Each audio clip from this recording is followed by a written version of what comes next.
नमस्कार, दिन भर की बड़ी खबरों में आपका स्वागत है। मैं हूं आपके साथ मानसी। आज इस बुलेटिन में बात होगी बिहार में चुनाव से पहले हुए मंत्रिमंडल विस्तार की, लालू यादव के पीएम मोदी पर तीखे हमले की, चुनाव आयोग को दिल्ली हाई कोर्ट के सख्त निर्देश की, देखेंगे हरियाणा में क्यों विवादों में घिरा निकाय चुनाव, केजरीवाल के राज्यसभा में जाने पर सामने आई बड़ी अपडेट को, जानेंगे कैसे महाराष्ट्र में भ्रष्टाचार के आरोपों से घिरे शिंदे, और बुलेटिन के आखिर में देखेंगे जाने माने कार्टूनिस्ट इरफान की किस खबर पर पड़ी तिरछी नजर। लेकिन दिन भर की तमाम बड़ी खबरों से पहले एक नजर आज की सुर्खियों पर। सांसदों की अयोग्यता पर फैसले को लेकर केंद्र ने सुप्रीम कोर्ट में दायर किया हलफनामा, कहा दोषी सांसदों पर आजीवन प्रतिबंध लगाना संसद के अधिकार क्षेत्र में, न्यायिक समीक्षा से बताया परे। कांग्रेस ने राहुल गांधी के रायबरेली दौरे का वीडियो किया शेयर, कांग्रेस सांसद ने स्थानीय लोगों, युवाओं के साथ बुनकरों और महिलाओं से की मुलाकात, 69,000 शिक्षक भर्ती घोटाले, बेरोजगारी और अग्निवीरों का मुद्दा आया सामने। कांग्रेस ने पीएम मोदी पर चीन के फायदे के लिए काम करने का लगाया आरोप, चीन से व्यापार के आंकड़ों का दिया हवाला, ट्वीट कर लिखा मोदी हर मोर्चे पर है फेल। और भाषा विवाद के बीच तेलंगाना सरकार का बड़ा फैसला, सभी बोर्ड में लागू होगा तेलुगु लैंग्वेज सब्जेक्ट। ये तो थी सुर्खियां। अब बात आज की सबसे बड़ी खबर की। बिहार में विधानसभा चुनाव के ऐलान से 8 महीने पहले नीतीश कुमार ने अपने मंत्रिमंडल का विस्तार किया है, लेकिन इस विस्तार से एनडीए के अंदर ही फूट पड़ गई है। बीजेपी के प्रदेश अध्यक्ष दिलीप जायसवाल को भी मंत्री पद से इस्तीफा देना पड़ा है। तो आखिर क्यों नीतीश कुमार को चुनाव से पहले करना पड़ा मंत्रिमंडल का विस्तार, जानने के लिए देखिए ये रिपोर्ट। बिहार में विधानसभा चुनाव से 8 महीने पहले नीतीश कैबिनेट का विस्तार किया गया है।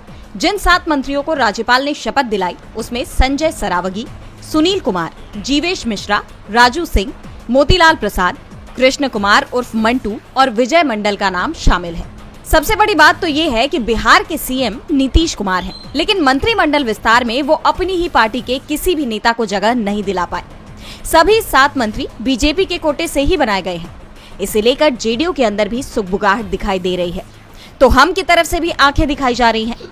विपक्ष ने तो खुलकर मोर्चा ही खोल दिया है। बिहार कांग्रेस के प्रवक्ता राजेश राठौड़ ने कहा कि पहले हम तो ये मानते थे कि मंत्रिमंडल का विस्तार मुख्यमंत्री का विशेषाधिकार होता है, लेकिन पहली बार ऐसा हो रहा है कि मंत्रिमंडल के विस्तार पर बीजेपी का विशेषाधिकार है।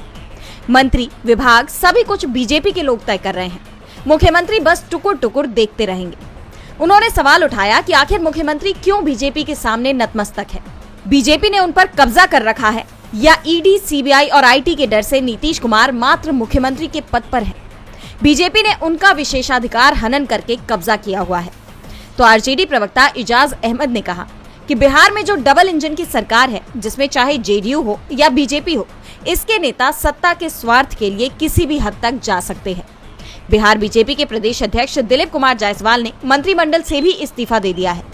मंत्रिमंडल से इस्तीफा ये बताने के लिए काफी है कि बीजेपी के अंदर दबाव की राजनीति चल रही है, अंदर खाने खेल चल रहा है। मंत्रिमंडल विस्तार में नीतीश कुमार दबाव में दिखाई दिए तो विपक्ष के आगे बीजेपी भी दबाव में दिखाई दे रही है। पीएम मोदी बीते दिनों भागलपुर आए थे। इस दौरान उन्होंने कहा था कि वो साल में 300 दिन मखाना खाते हैं, और अब पीएम के बयान पर आरजेडी चीफ लालू यादव ने तीखा हमला किया है। तो क्या है पूरा मामला, देखिए इस रिपोर्ट में। पीएम मोदी ने भागलपुर की रैली में कहा था कि वो साल में 300 दिन मखाना खाते हैं। इस पर तंज कसते हुए लालू यादव ने कहा कि इस बार तो हमारे सवालों पर पीएम ने साल में 300 दिन ही मखाना खाने की बात कही है, अगली बार वो 350 दिन बिहारी भूंजा खाएंगे। अपने आधिकारिक एक्स हैंडल पर राजद सुप्रीमो लालू प्रसाद यादव ने पीएम मोदी पर निशाना साधा है। लालू यादव ने कहा, अब की बार तो हमारे सवालों पर पीएम ने साल में 300 दिन ही मखाने खाने की बात कही है, अगली बार 350 दिन बिहारी भूंजा खाएंगे, 100 दिन भागलपुरी सिल्क पहनेंगे, छठ मैया का व्रत करेंगे, गंगा मैया में डुबकी लगाएंगे, जानकी मैया के मंदिर जाएंगे, बिहार से बचपन का रिश्ता स्थापित करेंगे, मधुबनी पेंटिंग का गमछा या कुर्ता पहनेंगे, भोजपुरी, मगही, अंगिका, बजका, सुरजापुरी और मैथिली भाषा की 2 से 4 उधारी लाइनों से संबोधन की शुरुआत करेंगे। जननायक कर्पूरी ठाकुर जी, लोकनायक जयप्रकाश जी और अन्य महापुरुषों से संबंध बताएंगे। बता दें कि बिहार दौरे पर आए प्रधानमंत्री नरेंद्र मोदी ने भागलपुर में मखाने का जिक्र किया था। पीएम ने अपने संबोधन में कहा था, आपका मखाना आज देश ही नहीं पूरे विश्व में फेमस है। मैं 365 दिन में 300 दिन जरूर मखाना खाता हूँ। बिहार चुनाव को लेकर विपक्ष बेहद आक्रामक रुख अपनाए हुए है, तो चुनाव में किसी तरह की धांधली भी नहीं हो, इसे लेकर भी उसकी नजरें पहले से ही टिकी हुई हैं। इस बीच दिल्ली हाई कोर्ट ने भी हरियाणा और महाराष्ट्र चुनाव में चुनाव आयोग को सख्त निर्देश दिए हैं। मामला वोटिंग लिस्ट में हेराफेरी के आरोपों का है, तो क्या है पूरा मामला, देखिए रिपोर्ट। हरियाणा और महाराष्ट्र विधानसभा चुनाव के बाद से चुनाव आयोग की निष्पक्षता गंभीर सवालों से घिर गई है।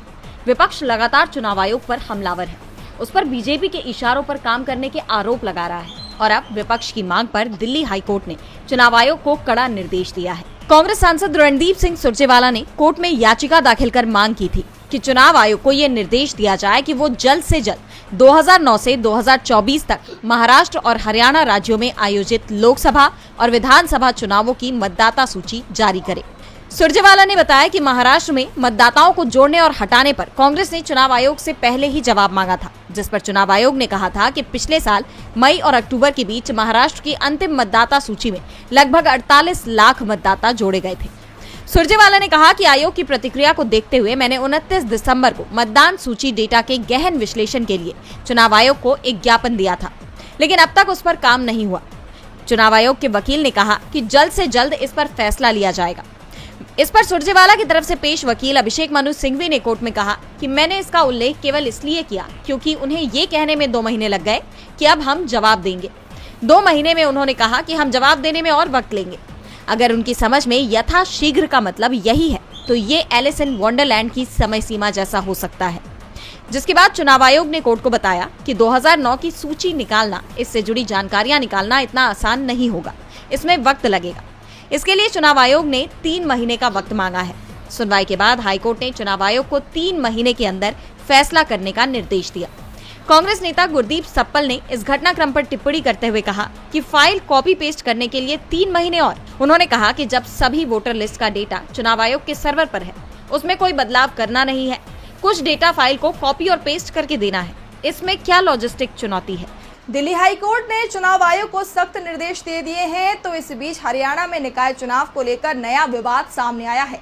राज्य चुनाव आयोग ने ऐलान किया है कि इस बार ईवीएम से ही वोटिंग होगी, लेकिन बिना वीवीपैट के।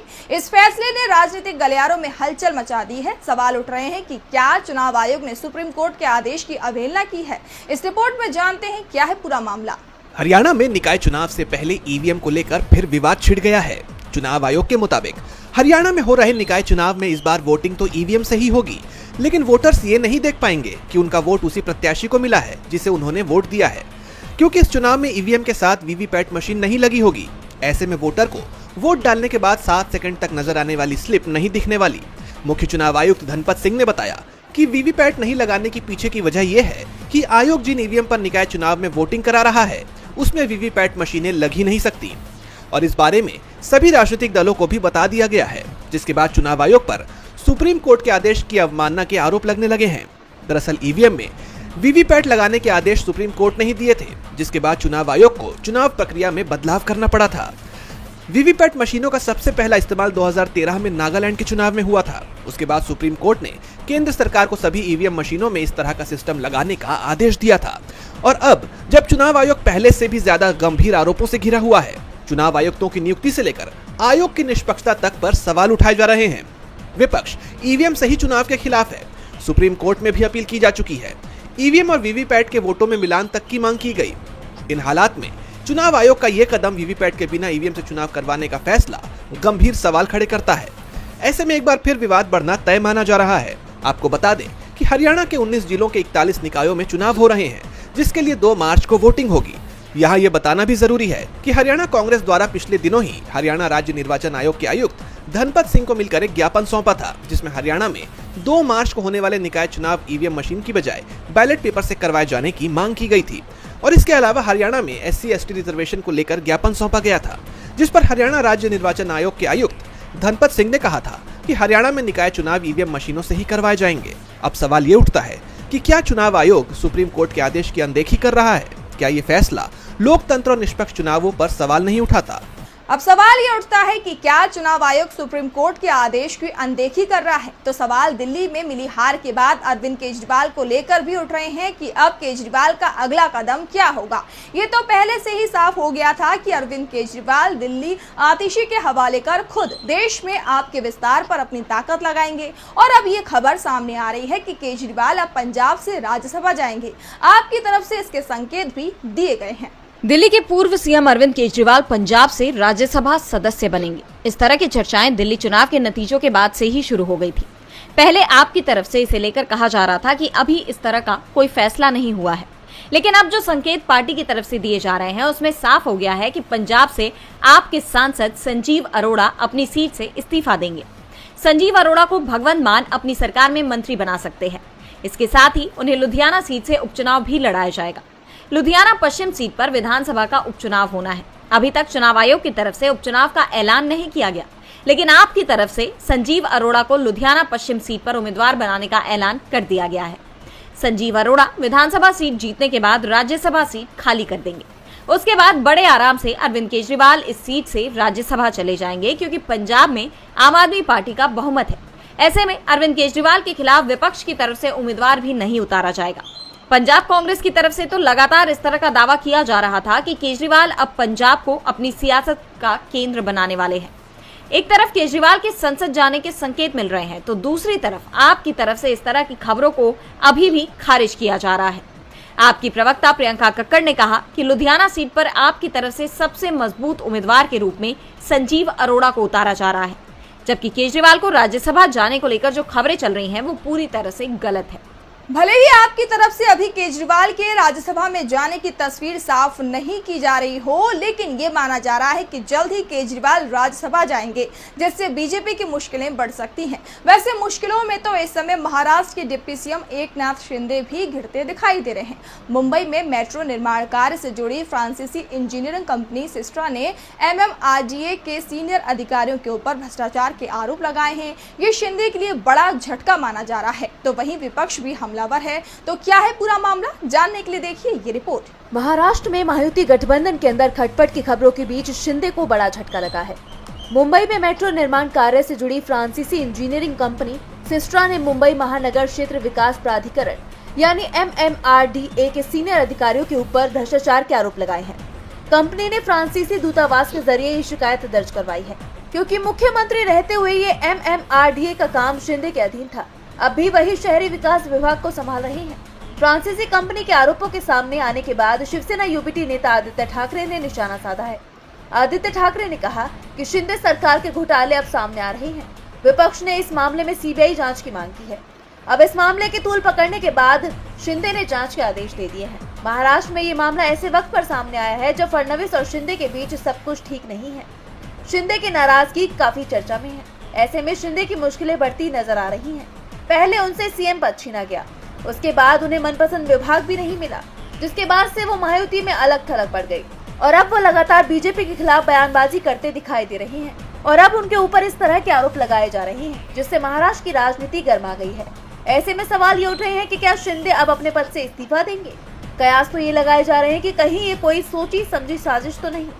महाराष्ट्र में एकनाथ शिंदे के सामने लगातार चुनौतियां आती जा रही हैं, तो इस बार सियासी दलों के लिए पश्चिम बंगाल का चुनाव चुनौती भरा रहने वाला है। बिहार में इसी साल के आखिर में चुनाव होना है, तो पश्चिम बंगाल में अगले साल की शुरुआत में। इसीलिए राज्य की मुख्य पार्टियों ने इसे लेकर तैयारियां भी शुरू कर दी हैं। पश्चिम बंगाल में इस बार भी सत्ताधारी TMC का मुकाबला बीजेपी और CPM के गठबंधन से होना तय माना जा रहा है। चुनाव को लेकर अब कांग्रेस और CPM के बीच गठबंधन की चर्चा भी चल रही है। तो कैसे पश्चिम बंगाल में बदलती दिख रही है तस्वीरें, जानने के लिए देखिए ये रिपोर्ट। पश्चिम बंगाल विधानसभा चुनाव में इस बार कांग्रेस और वाम दल पूरी ताकत से मैदान में उतरने को तैयार है। बीजेपी राज्य में लगातार चुनाव हार रही है, तो TMC भी इस बार मुश्किल में दिखाई दे रही है। ऐसे में कांग्रेस और वाम दल दोनों के पास अपनी खोई जमीन हासिल करने का मौका है। CPM ने विधानसभा चुनावों तक राज्य में अपने तेज तर्रार नेता मोहम्मद सलीम के नेतृत्व को जारी रखने का फैसला किया। CPM 1977 से 2011 तक लगातार 34 वर्षों तक पश्चिम बंगाल की सत्ता पर काबिज रही और अब एक बार फिर पार्टी तेजी से मजबूत होती दिखाई दे रही है। CPM के पूर्व महासचिव प्रकाश करात ने कहा कि ना तो भारतीय जनता पार्टी तृणमूल कांग्रेस का विकल्प हो सकती है और न ही तृणमूल कांग्रेस पश्चिम बंगाल में बीजेपी का विकल्प हो सकती है। करात ने दावा किया कि राष्ट्रीय स्वयंसेवक संघ यानी आरएसएस की योजना पश्चिम बंगाल को पूर्वी भारत में हिंदू कट्टरवाद का केंद्र बनाने की है और इसलिए आरएसएस चीफ मोहन भागवत ने पश्चिम बंगाल का हाल ही में 10 दिन का दौरा भी किया था। सीपीएम के तेवर से साफ है कि वो टीएमसी और बीजेपी दोनों को कोई मौका नहीं देगी। दूसरी तरफ इस बार कांग्रेस भी पश्चिम बंगाल में पूरी ताकत लगाने को तैयार है। चुनाव में कांग्रेस और वाम दलों के बीच गठबंधन भी तय माना जा रहा है और इस बार इस गठबंधन का ऐलान जल्द ही हो जाएगा। और बुलेटिन के आखिर में देखेंगे जाने माने कार्टूनिस्ट इरफान की किस खबर पर पड़ी तिरछी नजर।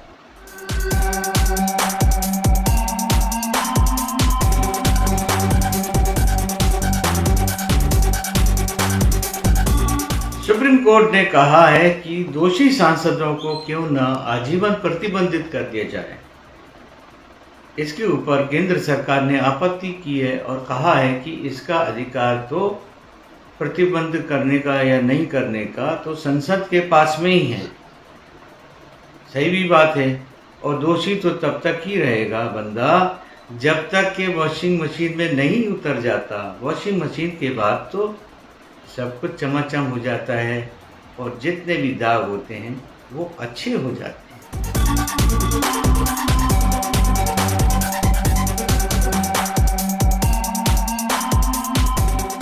बहुत बहुत शुक्रिया इरफान जी। तो आज इस बुलेटिन में इतना ही। आप देखते रहिए DB लाइव। नमस्कार।